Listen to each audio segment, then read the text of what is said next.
وعلیکم السلام ورحمۃ اللہ وبرکاتہ۔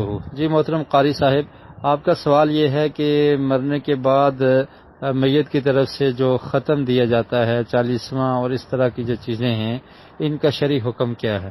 دیکھیے، دین اسلام کتاب و سنت کا نام ہے۔ شریعت میں سب سے اہم کتاب، یا اسلام میں سب سے اہم کتاب، یا اسلامک ہسٹری کی سب سے اہم کتاب اور سب سے اعلیٰ کتاب کون سی ہے؟ قرآن مجید اور نبی کریم صلی اللہ علیہ وسلم کے فرامین، اور یہی سنت ہے، اور یہی قرآن و سنت شریعت ہے، اور یہی دین اسلام ہے۔ اب ہم دیکھیں گے کہ کیا مرنے کے بعد جو کام ہم کر رہے ہیں یہ قرآن و سنت سے ثابت ہیں یا نہیں، نبی کریم صلی اللہ علیہ وسلم نے یہ کام ہمیں بتائے یا نہیں۔ تو جب دیکھا جائے تو ایسا معلوم ہوتا ہے کہ چالیسواں کرنا اور اسی طرح باقی ختم وغیرہ دینا، سب کو جمع کر کے قرآن پڑھنا اور پھر یہ کہنا کہ یہ قرآن یا اس کا ثواب میں فلاں میت کو ٹرانسفر کر رہا ہوں، تو اس کا ثبوت ہمیں قرآن و سنت سے نہیں ملتا۔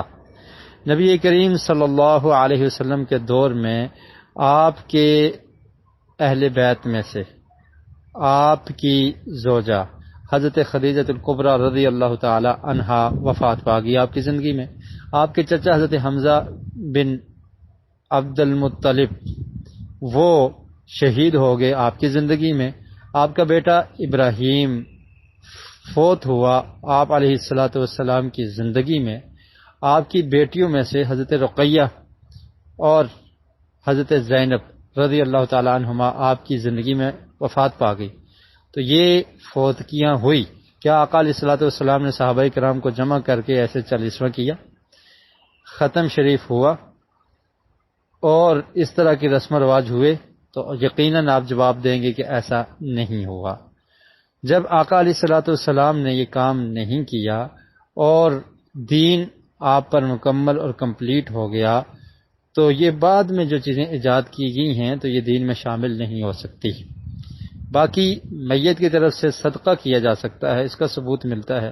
میت کی طرف سے حج یا عمرہ کیا جا سکتا ہے، اور وہ شخص جس نے پہلے اپنا حج اور عمرہ کیا ہو، اور اسی طرح میت کی طرف سے اس کی اولاد صدقہ بھی کر سکتی ہے اور اولاد اس کے لیے دعا کرے گی، اس کی بھی خاص فضیلت ہے۔ آقا علیہ الصلوۃ والسلام نے فرمایا کہ ولد صالح یدعو لہ، کہ نیک اولاد اس کو دعا کرے گی تو یہ بڑا فائدہ ہوگا میت کو۔ تو یہ چیزیں ہیں، ان کو اختیار کیجیے۔ باقی رہا مسئلہ کہ ایسے رسم و رواج پر جو کھانا تقسیم ہوتا ہے تو اس کے کھانے سے اجتناب کرنا چاہیے۔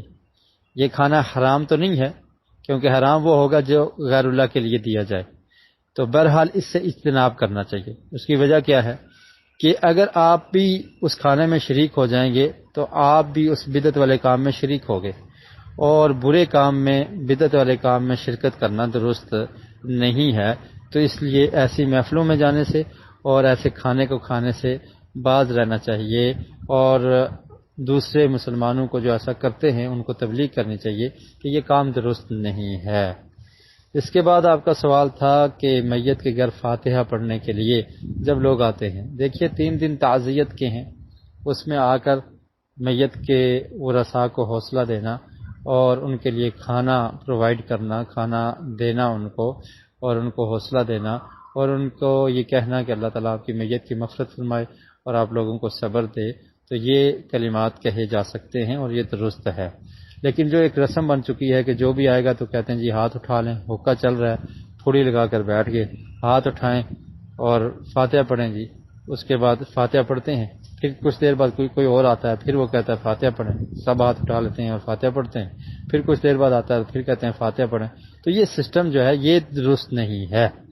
باقی آپ میت کے لیے اپنے گھر سے بیٹھ کر بھی دعا کر سکتے ہیں، اور ادھر بھی آ کر تو یہ کلمات جو تعزیتی کلمات ہیں وہ کہے جا سکتے ہیں کہ اللہ تعالیٰ میت کی مغفرت فرمائے، ان کو جنت میں جگہ دے، ان کے لیے آخرت کی منازل آسان کرے، اور آپ لوگوں کو صبر جمیل نصیب فرمائے۔ اس طرح کی کلمات آپ کہہ سکتے ہیں۔ واللہ اعلم بالصواب۔